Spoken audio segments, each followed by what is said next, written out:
Hello అండి. ఇప్పుడు egg curry తయారీ విధానం. కడాయి పెట్టి ఆయిల్ వేసి ఆనియన్స్, బిర్యానీ దినుసులు వేసేసి బాగా ఎర్రగా వేగనివ్వాలి. ఎగ్స్ ఉడకబెట్టినటివి ఘాట్లు పెట్టి పక్కన ఉంచాలి. ఇలా ఆనియన్స్ 4 వేసాను.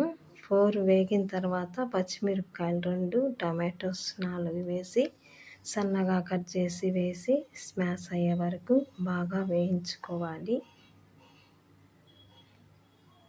మీరు కూడా తప్పకుండా ట్రై చేయండి. చపాతీలోకి సూపర్గా ఉంటుంది, రైస్లోకి సూపర్గా ఉంటుంది.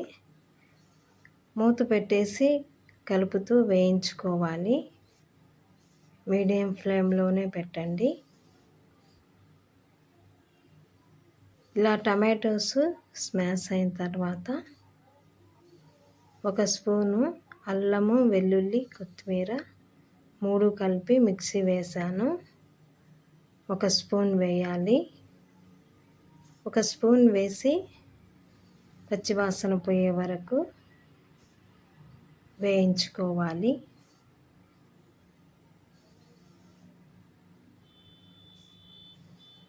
ఇలా పచ్చివాసన పోయే వరకు వేయించిన తర్వాత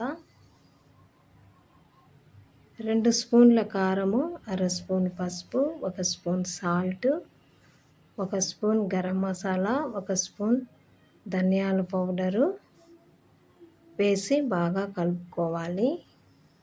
సాల్ట్, కారం మీ టేస్ట్కు తగినంత వేసుకోండి. వేసేసి బాగా కలుపుకోవాలి.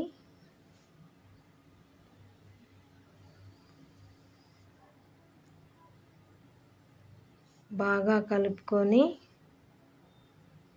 మూత పెట్టేసి కొంచెం కస్తూరి మేతి వేయండి.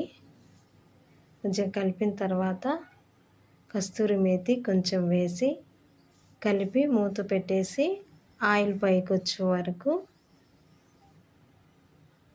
వేగనివ్వండి. మీడియం ఫ్లేమ్లోనే పెట్టండి. ఇలా ఆయిల్ పైకి వచ్చిన తర్వాత ఎగ్స్ వేసుకోవాలి. ఉడకబెట్టి ఘాట్లు పెట్టిన ఎగ్స్ వేయండి. ఎగ్స్ వేసేసి బాగా కలుపుకోవాలి. ఈ టైంలో సాల్ట్, కారం చూసుకోండి మీ టేస్ట్కు తగినంత. సబ్స్క్రైబ్ చేయండి, లైక్ చేయండి. మీరు కూడా ట్రై చేయండి.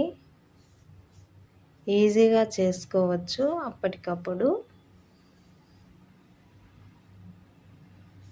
15 మినిట్స్లో చేసుకోవచ్చండి.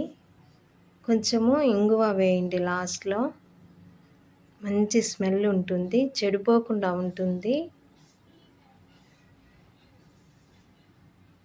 సమ్మర్ కదండి, అందుకు ఇంగువ వేస్తే చెడిపోకుండా ఉంటుంది కూర ఏదైనా. ఇలా బాగా కలుపుకోవాలి. కలిపేసి వేగనివ్వాలి.